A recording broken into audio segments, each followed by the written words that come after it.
Kidney failure உள்ளவங்க எங்கிட்ட கேட்க கேள்வி என்னன்னா, ஐயா கிட்னி ஃபெயிலியர் இருக்கு, சிறுநீரக செயலிழப்பு ஆச்சு, இந்த சிறுநீரக செயலிழப்புக்கு தொடர்ந்து சிகிச்சை எடுத்துட்டு இருக்கிறோம், டயாலிசிஸ் பண்றோம், பெரிய மாற்றம் ஒண்ணும் இல்ல, இதுக்கு சித்த மருத்துவத்துல சிறப்பான சிகிச்சை இருக்கா அப்படின்னு கேட்டிருக்கீங்க. உங்க எல்லாருக்குமே நான் சொல்ற வார்த்தை என்ன, சித்த மருத்துவத்துல இதுக்கான சிறப்பான சிகிச்சைகள் இருக்கு. அப்படிப்பட்ட பேஷண்ட் ஒருத்தர் நம்ம கிட்ட வந்தாங்க. அவங்களுக்கு வயசு எவ்வளவு தெரியுங்களா? 94 வயசு.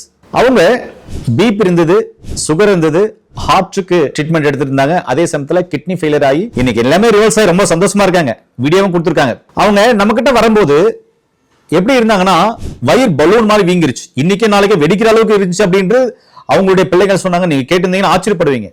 முகம் வீங்கி இருந்தது, காலெல்லாம் நீர் கொத்து இருந்தது, சாப்பிட முடியல, டயாலிசிஸ் பண்ண முடியாத கண்டிஷன். டாக்டர் சொல்லிட்டாங்க ரொம்ப கண்டிஷன் பேடா இருக்கு, முடியாதுன்ட்டாங்க. அதுக்கப்புறம் சிகிச்சை கொடுத்தவர் டாக்டர் சதீஷ்குமார் சார், அதுக்கப்புறம் பாரம்பரிய வைத்தியர் வெங்கடேஷ் ஐயா, சூர்யா சார். சிகிச்சை கொடுத்தும் போது அவங்க நல்லா இருந்தாங்க, இப்போ சூப்பரா இருக்காங்க. சரி, நம்ம சிகிச்சை எடுக்கும்போது அவங்கள ரிப்போர்ட் 2 எடுக்க சொன்னோம். அது 1 by 1 நான் உங்களுக்கு சொல்றேன். அதுக்கு முன்னாடி ரிப்போர்ட் எடுத்திருக்காங்க, அது பழைய ரிப்போர்ட்.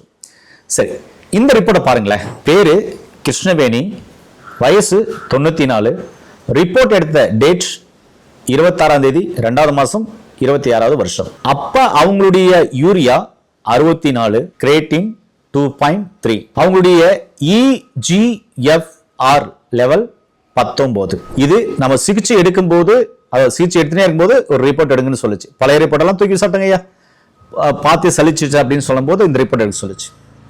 அதுக்கப்புறம் தொடர்ந்து 2 மாசம் அவங்களுக்கு என்ன மருந்து கொடுக்கணும், எப்படிப்பட்ட மருந்துகள் கொடுக்கணும், என்ன உணவுகள் கொடுக்கணும், என்னென்ன உணவுகள் சாப்பிடணும், சாப்பிடக்கூடாது, எந்த அளவுக்கு தண்ணி குடிக்கணும், உணவியல் முறை, வாழ்வியல் முறை, அவங்களுடைய உணவுல பேலன்ஸ் டயட் கொடுத்து அவங்கள சரியா ஃபாலோ பண்ண பின்னாடி 2 மாசம் கழிச்சு அதே ரிப்போர்ட் எடுத்தது. அந்த ரிப்போர்ட்டையும் பாருங்களேன். பேரு கிருஷ்ணவேணி, வயசு 94, ரிப்போர்ட் எடுத்த டேட் 1ஆம் தேதி 4வது மாசம் 2026. இப்ப இவங்களுடைய கிரேட்டின் 1.9, யூரியா 71, அவங்களுடைய EGFR பாருங்களேன், EGFR லெவல் 48. நண்பர்களே, ரிப்போர்ட் எல்லாமே உங்களுக்கு தெளிவா காமிச்சிருக்கேன். நான் இதெல்லாம் என்ன சொல்ல வரேன்னா, உங்களுக்கும் கிட்னி ஃபெயிலியர் இருக்கா, கவலைப்பட வேண்டாம். அருகில் இருக்கிற சித்தா டாக்டர் கன்சல்ட் பண்ணி இதுக்கான சிறப்பான சிகிச்சை இருக்கு.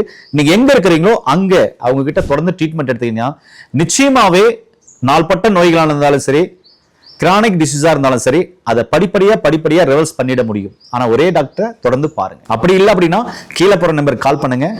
படிச்ச பட்டதாரி மருத்துவர் மூலமா இங்க கொடுக்கிற அற்புதமான சிகிச்சைகளையும் உணவியல் முறை, வாழ்வியல் முறையும் மாற்றி உங்களுடைய உணவுல பேலன்ஸ் டயட் கொடுத்து நிச்சயமாவே படிப்படியா ரிவர்ஸ் பண்ணிட முடியும். அதுக்கான ஆதாரம் பார்த்திருப்பீங்க.